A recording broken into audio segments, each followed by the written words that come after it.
जी आना, सबसे पहले बच्चे आप बताएंगे कि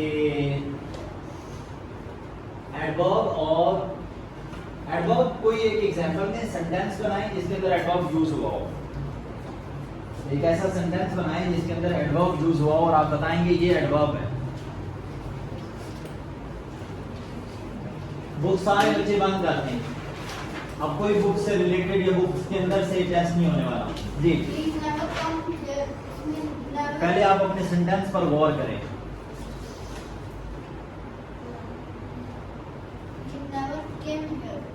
He never came here। जी यहाँ पे क्या है? एडवर्ब।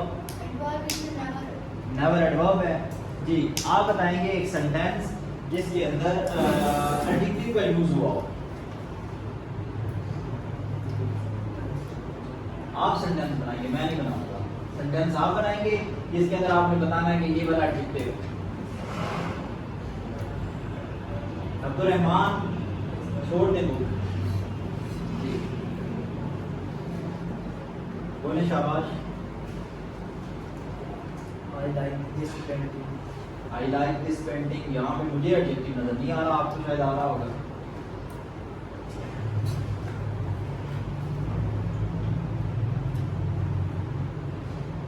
वैसे एक है इसके अंदर, I like this painting, इसके अंदर एक एडजेक्टिव है। कौन सा है? लाइक। जी आप अपनी तरफ से कोई सेंटेंस बनाएंगे, उसके अंदर आपने एडजेक्टिव इंडिकेट करना है। एडजेक्टिव है, लेकिन ये कोई प्रॉपर ठीक है, वैसे वो हो जाएगा।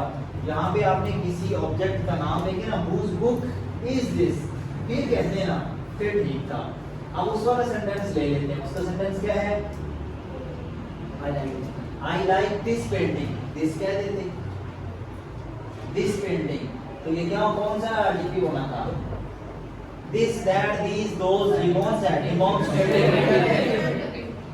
एडजेक्टिव तो हो जाना था ना, हमें तो एडजेक्टिव सिर्फ बताना है। मैं फर्दर टाइप्स तो पूछ ही नहीं रहा। जी आप बताएंगे जेरेंट क्या होता है? ये सेंटेंस बनाइए, एग्जांपल देते हैं। जी सेंटेंस बना के ना, smoking is injurious to health. ये स्मोकिंग यहाँ पे जेरेंट है। क्यों? क्योंकि थोड़ा समय इंडिकेशन बताइए कि क्यों, हम कैसे जज करते हैं? क्योंकि स्मोक एक वर्ब होता है, उसको नाउन बना के शुरू में आईएनजी प्लस करके वो यूज किया। जी अब आपने प्रेजेंट पार्टिसिपल, क्योंकि बहुत ज्यादा लिंक्ड है, ठीक है, प्रेजेंट पार्टिसिपल की एग्जांपल देंगे। सेंटेंस में जी सेंटेंस में दिस इज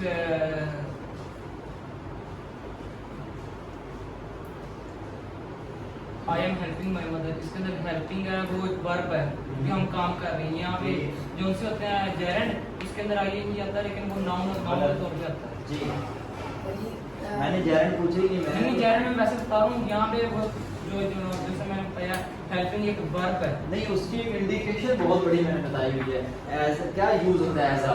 जी जो जेरेंट में करिए उसमें हम जो नाउन को सर्दी उसको हमने बना के फिर आईएनजी लगाना होता है। जो हमारा करंट पार्टिसिपल होता है, हाँ। उसमें हम एडजेक्टिव क्या नहीं बनता है। He has a smiling face. इसके अंदर जो स्माइलिंग हमारे पास आ रहा है वो एडजेक्टिव के तौर पे, और आईएनजी इसमें प्लस हम लगा हुआ है। ये प्रेजेंट पार्टिसिपल बन गया।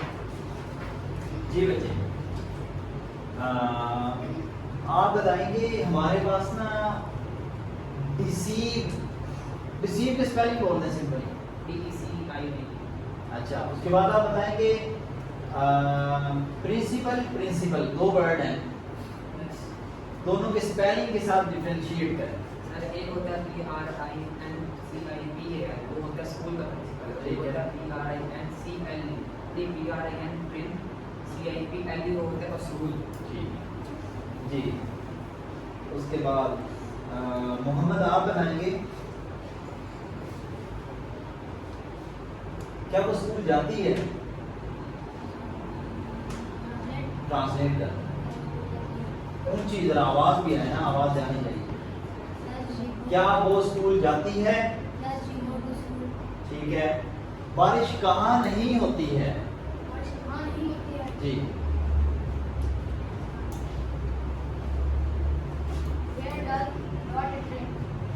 थोड़ा सा चेंज करें, ठीक है, ऑलमोस्ट ठीक है, थोड़ी सी गलती है।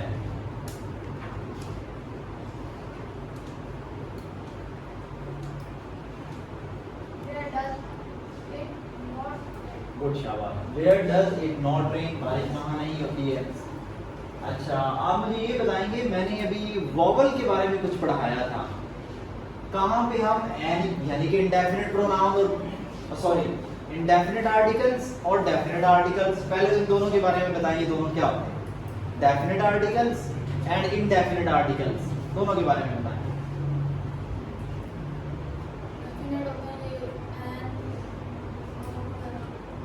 नहीं, पीछे कौन किधर से रह गए? आप बताएं। अस्सलाम। डेफिनेट आर्टिकल का काम और इंडेफिनेट आर्टिकल का और एन के साथ मिलते हैं वोवेल्स, लेकिन हम इनकी साउंड पर बताना था कि फर्स्ट लेटर पे जाना था। लेटर यूरोपियन में यू आ रहा है, ए ई आ ई आ। यूरोपियन में यू नहीं देखना है, इसके ई नहीं देखना था, यू देखना है, तो ये आ रहेगा। आपने बिल्कुल कॉन्सेप्ट आपको है, आपको बोलना नहीं सही तरह। आपने जब सेंटेंस बनाना है उसको सही क्लियर करें ताकि जो सुनने वाला है उसको भी समझ लगे। यूरोपियन की फर्स्ट लेटर ई, लेकिन जो उसकी जो साउंड है वो वोवल नहीं है, वो वोवल नहीं है, वो साउंड के बारे में मैंने बताया, आ ई या ओ, ये जो साउंड है इनके ऊपर डिपेंड करेगा कि हमने वोवल उसको as a vowel sound use करना है या नहीं, यानी कि हमने उसके साथ एन लगाना है या आ लगाना है, ये हमारा डिसीजन इस बेस के ऊपर होगा। आप इसी के एक एग्जांपल देंगे, वो वोवल से स्टार्ट नहीं है लेकिन उसके साथ हम एन लगा रहे हैं। एक एग्जांपल देंगे आप,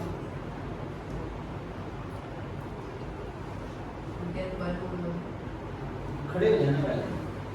आपने एक एग्जांपल देनी है जिसके अंदर word after blank, word vowel से स्टार्ट नहीं है, वोवल लेटर से स्टार्ट नहीं है, लेकिन उसके बावजूद हम एन लगा रहे हैं।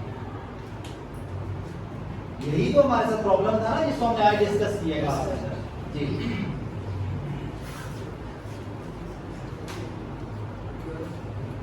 सेंटेंस बनाए ना, एक सेंटेंस बनाए, कहीं के सर ये देखें इसके अंदर लेटर भी और आ गया है लेकिन हम एन लगा रहे हैं।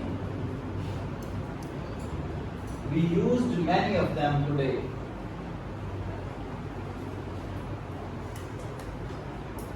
नहीं, यही तो फोकस की कमी है। बैठ जाए बिलाल, आप सेंटेंस बनाएंगे।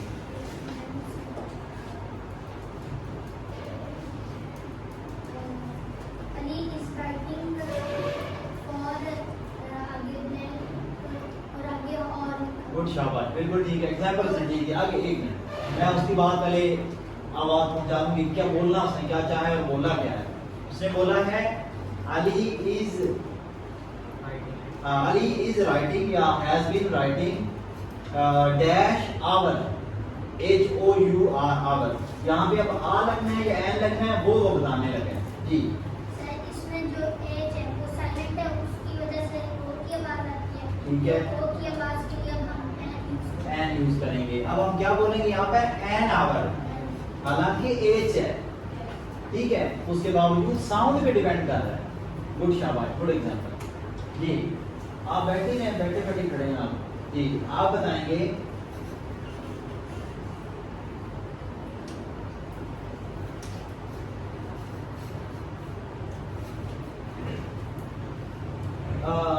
अगर इफ वाले पोर्शन के अंदर हम प्रेजेंट इंडेफिनिट यूज कर चुके हैं, जैसा कि मैं कहता हूं if I go to park, अब अगले वाले हिस्से के अंदर मुझे कौन सा टेंस मस्ट है कि वो यूज करना पड़ेगा?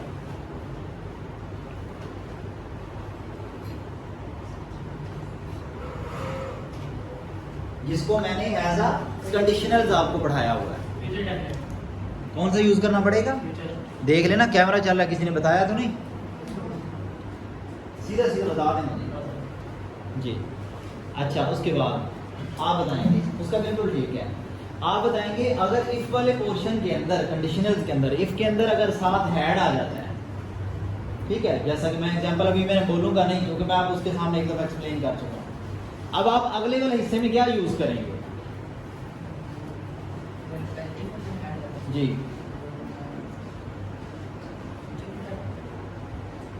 हाँ, मुझे वो यूज करके हेल्पिंग वर्ब यूज करके बताएंगे कि ये लगेंगे। प्रेजेंस ऑफ माइंड चाहिए जो बहुत जरूरी है कैरेक्टर सिलेक्शन के लिए। क्या कैन कुड किधर आ गया? आप तो करीब करीब भी नहीं खेल रहे जी। would have, खड़े हो जाएं। क्या यूज करेंगे हम? would have, वुड हैव, बिल्कुल ठीक है। अब मुझे आप एक बात बताएंगे यहाँ पर,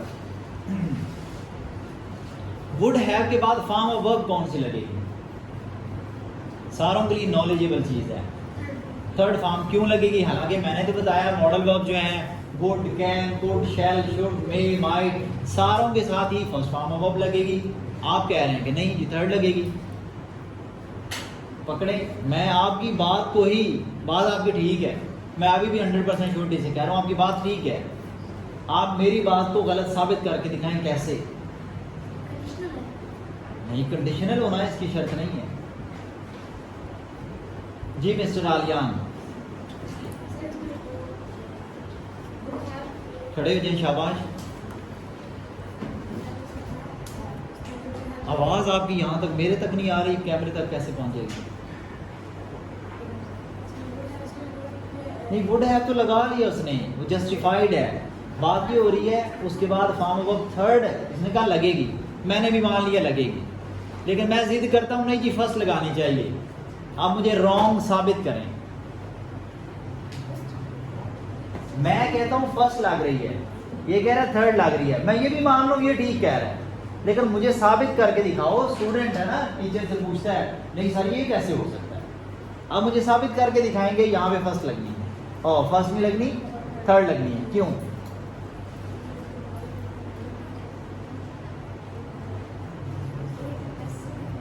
नो जी, बैठते जाएं, शाबाश। अब आपका रिजल्ट आपके सामने जा रहा है जी। जी बोले ऊंची। क्यों? काज है पीछे, कॉमन सेंस है, काज है कॉमन सी। आप कैसे बताएं? have to separate, हैव के साथ थर्ड फॉर्म ऑफ वर्ब लगती है, ये पिक करना था अंदर से। हैव आ चुका है, हैज हैव जहां भी आए उनके साथ थर्ड फॉर्म ऑफ वर्ब लगती है, कॉमन सी बात है। और जो वुड है उसका मैंने रूल बताया ना, मैंने वुड हैव का तो नहीं कहा था। वुड है, कुड है, विल है, शैल है, मे है, माइट है, कैन है, इन सारों के साथ ही मैंने क्या बताया क्या लगेगी? First form. अब देख लें, वुड के बाद यहाँ पे हैव लगा है, हैड नहीं लग सकता। वुड के साथ हैड नहीं लग सकता, क्यों? वुड के फौरन बाद तो फर्स्ट ही आ सकती है, तो देख लें वो फर्स्ट ही आई है, क्योंकि has have first form of verb है, उसी की पास्ट फॉर्म क्या है? हैड। ठीक है ना, तो हमने फर्स्ट ही लगाई है एक्चुअल में, लेकिन हैव कह रहा है मेरे बाद फर्स्ट नहीं लग सकती, मेरे बाद कौन सी फॉर्म लगेगी? अब आप खड़े हैं, चले आपसे ही सवाल है, एक जगह ऐसी है वहां पर हम हैव के साथ थर्ड फॉर्म भी नहीं लगाते, ले साबित करें। दिमाग चलता है तो सब कुछ आएगा जी। आपने ये हैंड रेज किया है, क्या कहते हैं हमारे पास उसका परफेक्ट कॉन्टिन्यूस आएगा, उसके बाद है वो आईएनजी वाली फॉर्म। नहीं नहीं, वो तो बीन आ गया ना, हैव बीन आ गया तो आगे फोर्थ फॉर्म ऑफ वर्ब यानी कि आईएनजी वाली लग गई, वो अकेला केस है। यहाँ पे ये केस डील हो रहा है कि आप हैव के बाद मैंने बोला हमारे लिए पाबंदी खत्म हो जाती है कि जी फर्स्ट फॉर्म नहीं लगाएं, और सॉरी थर्ड फॉर्म ना भी लगाएं, इधर कोई जरूरत नहीं है जी। मैं आपके उस्ताद हूँ, आप जितना अपने आप को माइंड में रेडी करके बैठे हुए हैं बताएं जी। साइम साजिद,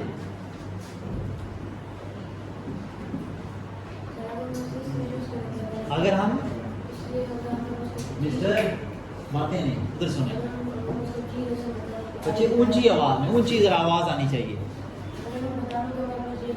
हाँ गुड, शाबाश, सिंपल सी बात। आप कहें हमारे पास कुछ चीज़ है, बच्चा बोल रहा है हमारे पास कुछ चीज़ है, मेरे पास मोबाइल है, मैं कहता हूँ आई हैव अ मोबाइल, यहाँ पे कौन सी थर्ड फॉर्म ऑफ वर्ब लगी है? नो, हैव ही लगा है। मैंने ये नहीं कहा हैव को as a present perfect use करें, ये यूज करें, वो यूज करें, मैंने ऐसी कोई शर्त नहीं लगाई। मैंने कहा हैव यूज करें, लेकिन हैव ये भी कह रहा है मेरे बाद थर्ड फॉर्म ऑफ वर्ब ना लगाओ, कोई जरूरत नहीं है। अंडरस्टैंड?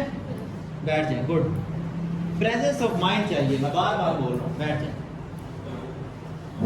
अच्छा आप ये बताएंगे वैसे कि हाइड्रोक्लोरिक एसिड, हालांकि एसिड को एसिड में मिलाना नहीं चाहिए, मैंने बताया हुआ ना, एसिड बेस का रिएक्शन होते हैं। ठीक है, चलिए अगली भी छोड़े, वो बाद में फिर आपसे पूछूंगा। 2 सवाल होंगे आपसे। पहले आप बताएंगे KOH किस लिए यूज होता है? ठीक हो गया। हाइड्रोक्लोरिक एसिड और नाइट्रिक एसिड का मिक्सचर बनाए तो क्या होता है?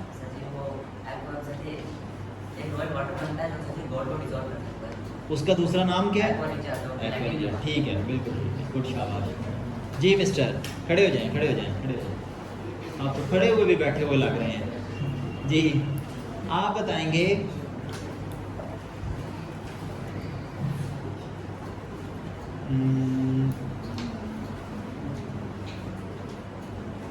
रस्टिंग जब हो जाती है, जब रस्टिंग हो गई, जंग लग गया, उसके बाद जो फाइनल प्रोडक्ट रस्ट है यानी कि रस्टिंग है, उसका फार्मूला क्या होता है? आयरन ऑक्साइड हो गया है ना, उस आयरन ऑक्साइड का फार्मूला बताना है जी। आलियान, मुझे फाइनल प्रोडक्ट का नाम बताना है, मैं आपको इक्वेशन नहीं सुन रहा। जो रस लग चुका है, उस रस लग चुकने के बाद हैंड डाउन करें जी। नहीं बच्चे, मुझे केमिकल आयरन ऑक्साइड तो मैंने बोला था, आपने इसका नाम बताना है जी। मिस्टर जी, नहीं आप क्या हो गया, मैं तो नहीं जी। Fe2O3 गुड, शाबाश, वेल डन। मैं बोले ही नहीं। अच्छा चलो, आपसे एक और सवाल, आप खड़े हो जाए। Fe2O3 गुड, शाबाश, बैठ जाए। देख लें बच्चे, प्रेजेंस ऑफ माइंड, बैठ जाए जी। आदियान कहता जी नहीं, मेरे साथ जुल्म हुआ है, मुझसे कोई और जी। आप ये बताएंगे सोडियम क्लोराइड NaCl, सारा कुछ मैं बता रहा हूँ, आपने अब ये बताना है Na और Cl दोनों ने मिलकर रिएक्शन किया, NaCl बनाया, जिसे हम टेबल साल्ट भी कहते हैं। Na और Cl के रिएक्शन में जो इलेक्ट्रॉन का अमल दखल हुआ है ना रिएक्शन करते वक्त, वो क्या था? केमिस्ट्री। हाँ,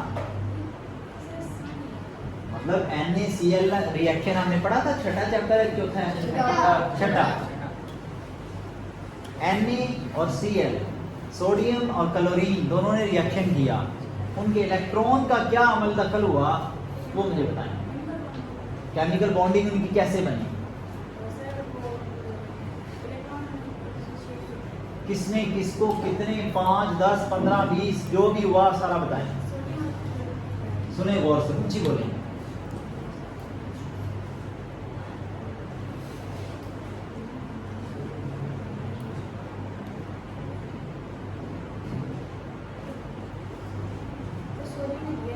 सोडियम ने क्लोरीन को दिया है, ठीक है। सोडियम के आउटर मोस्ट शेल में कितने इलेक्ट्रॉन हैं?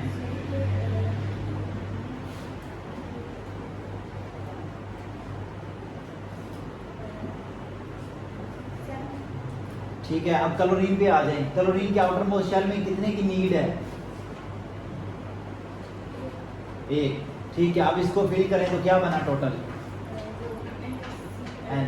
अब इसके ऊपर +2 चार्ज आ रहा था शुरू में, या +1 +1 +1 -1, +1 किस पे था, -1 किस पे था?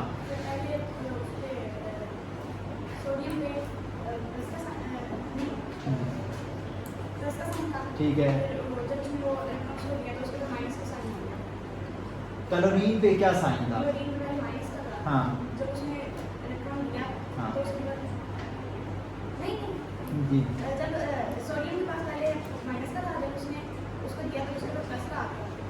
पहले माइनस नहीं था, असल में मैंने आपको कंसेप्ट दिया हुआ है। इस कॉन्सेप्ट को, आपकी बात ठीक है, जिस हद तक आप समझाना चाह रहे हैं आपके ठीक है, आप बैठें, बात से आगे खड़े हों। आप इस साइंस को समझाएंगे, मुझे ये साइंस चाहिए कि ये कैसे प्लस और कैसे माइनस और ये कॉन्सेप्ट कैसे चलता है। नहीं आगे मुझे पता है, वो मुझे पता है, अभी मैं वही तो कह रहा हूँ कि वो कुछ हद तक मैं इसलिए से कह रहा हूँ उसे बस इतना पता है उसके ऊपर प्लस चार्ज है सोडियम, क्लोरीन के ऊपर नेगेटिव चार्ज है, दोनों ने रिएक्शन किया, इलेक्ट्रॉन गेनिंग हो गई, रिएक्शन हो गया। मैं चाह रहा हूँ ये साइंस आई कैसे, कहाँ से प्लस चार्ज आ गया, कहाँ से नेगेटिव चार्ज आ गया, मुझे ये एक्सप्लेन करो। असल साइंस तो ये है ना पीछे, आप ही एक्सप्लेन। आपकी आवाज़ यहाँ आनी चाहिए क्योंकि ना वो साइंस साजिद की आती है और ना इसकी आ गया। जी सोडियम का फॉर्मूला Na+, जी, क्लोरीन का Cl-। ये खुद ब खुद वैसे ही माइनस में होते हैं और वो प्लस में होता है, ये उनका फार्मूला है। जी आप खड़े जाएं, आपकी केमिस्ट्री अच्छी है। जी जिसके प्रोटॉन ज़्यादा होते हैं उसके ऊपर पॉजिटिव का चार्ज आ जाता है, जी। जिसके इलेक्ट्रॉन ज़्यादा होते हैं उसके ऊपर नेगेटिव के चार्ज और आ जाता है। शेयर करके वो लोग स्टेबल होते हैं, तो एंड रिजल्ट में जिसके अब ज़्यादा इलेक्ट्रॉन नेगेटिव, वैसे तो atom as a neutral particle है, आपने पढ़ा हुआ है, बार बार यही तो पढ़ा है। इसके ऊपर 5 नंबर का मैंने आपको बताया, मिलिट्री मरी में बहुत दफा सवाल हो चुका है। ठीक है, why is atom neutral particle, उसके ऊपर सवाल था। ठीक है, लेकिन जब बार बार उसी चीज के ऊपर सिर्फ एक मिनट कॉल ले रहे हैं। जी बच्चे, सॉरी मेरी कॉल आ गई थी बीच में। अब आप एक्सप्लेन करेंगे सोडियम क्लोराइड, क्योंकि मैं क्लास से बाहर था उस दौरान सारा लीक आउट हो चुका है। अब आप बताएंगे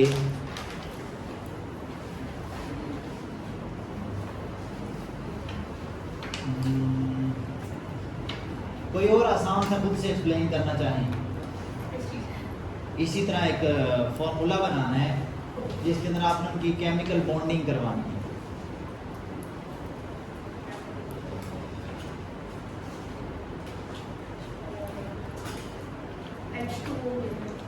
H2 सिर्फ बड़ा आसान पकड़ा है।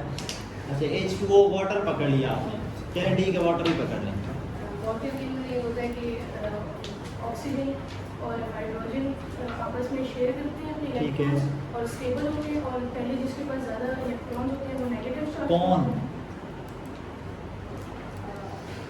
Hydrogen positive. देखें आप लोग अभी भी ना एक कॉन्सेप्ट डाउट में लेके जा रहे हैं, ये मैं एक्सप्लेन कर रहा हूं।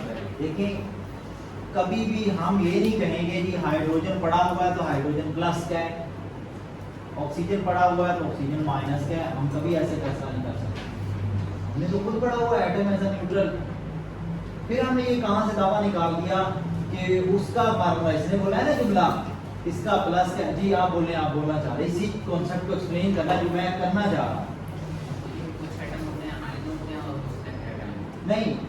अभी फर्ज करें इस कॉन्सेप्ट पे ले लें, H2O, 2 हाइड्रोजन है, 1 ऑक्सीजन है, रिएक्शन करवाएं। इसलिए इनके दरमियान में मॉलिक्यूल बन रहा है तो इनके अंदर कोवलेंट बॉन्ड होगा।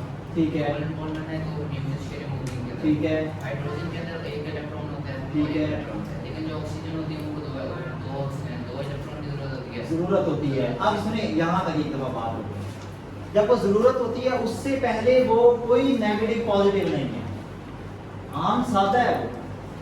उसके ऊपर जब हम बनाते वो लिखते हैं ना H प्लस और O2 माइनस, उसकी वैलेंसी बताते हैं ना, असल में उसके अंदर इतनी ही कैपेसिटी होती है कि उसे मजीद इतने रिक्वायर होते हैं। चार्ज उससे पहले कोई नहीं होता। जब वो 2 इलेक्ट्रॉन ले लेगा, एक ही हाइड्रोजन का 2 इलेक्ट्रॉन लेगा तो उसके ऊपर नेगेटिव चार्ज आएगा -2। उससे पहले नहीं, क्यों? उससे पहले तो चार्जेस बराबर है, number of proton is equal to number of electron बराबर था, चार्ज बराबर था। शेयरिंग के बाद इलेक्ट्रॉन्स बढ़ जाते हैं। हाँ, शेयरिंग के बाद इलेक्ट्रॉन उसकी तरफ बढ़ के ऑक्सीजन की तरफ, तो उसके ऊपर फिर क्या आ गया -2 चार्ज, जिसकी वजह से हम फिर कहते हैं उसकी चार्ज उसका कितना है -2। यही मैं इससे पूछ रहा था, चार्ज एक्सप्लेन करें। सोडियम के ऊपर +1 क्यों आया? उसने एक इलेक्ट्रॉन दे दिया क्लोरीन को, क्लोरीन पहले प्लस था, उसने एक इलेक्ट्रॉन ले लिया, उसके ऊपर एक माइनस का चार्ज बढ़ गया। फिर वो दोनों को हम यूनाइट करके फार्मूला मॉलिक्यूल बना के क्या लिखते हैं? Sodium chloride. बैठ जाए, ये आप दोनों से अलग से सवाल होंगे, बैठ जाए, नींद को पहले थ्रू आउट करके जी।